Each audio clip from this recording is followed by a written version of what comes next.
When I travel across this country, I consistently meet two types of people.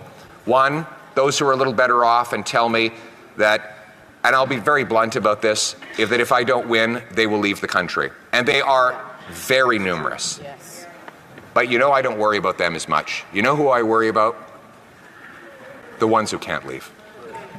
The ones who don't know, and if I can just use very blunt language, who tell me I don't know what the hell I'm going to do. I have no idea how I'm going to pay my way. That's right. I met a waitress at a restaurant not long ago, and she came up to me and she grabbed me by the hand and she said, "You have to win." And I said, "Oh, thank you, I appreciate your support." She said, No, it wasn't a compliment. You have to win. And then she told me her story.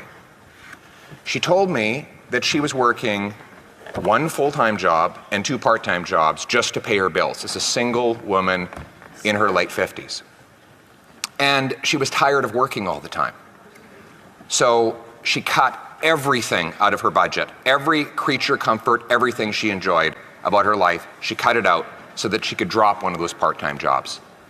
And then one morning, she woke up and she walked outside and her car was gone.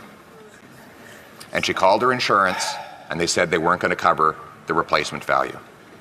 So she had to take that job back because she simply cannot live her life without a car. Now you can bet your bottom dollar the guy who stole the car, he was probably out on bail. This was not his first job. That's right. Her taxes have gone up. Her heating bill has gone up. Her wages have not gone up. She's scared to go out in the streets in places where they didn't even lock the door not long ago. These are the people we're fighting for. These silly games over here, they're very entertaining, the soap opera that everyone sees with today. That's all fine. But there are real people whose lives are on the line here, and we have a duty to work for them. And quite frankly,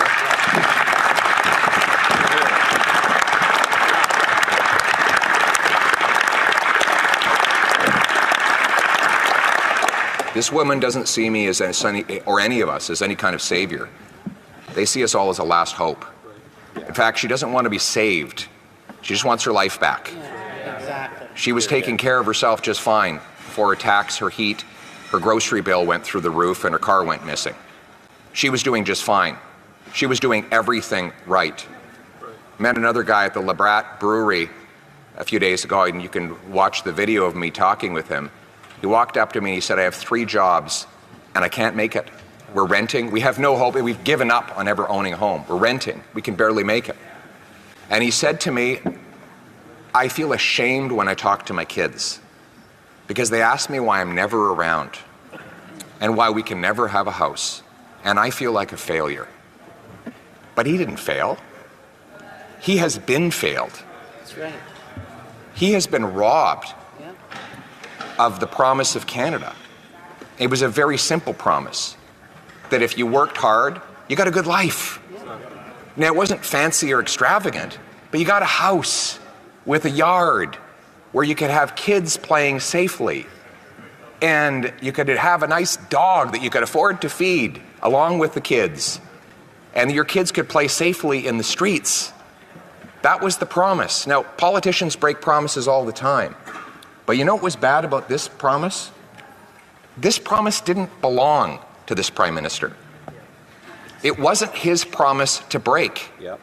It belonged to all of us. And our purpose is to bring home that promise for that young man, that young father, and that older female worker so that they can once again take back control of their lives, live in a safe country where their hard work earns them a good wage, where the rent and their food is affordable, and where when they go to bed at night, they know that they will be safe throughout their sleep and that they will have their car in their driveway in the morning.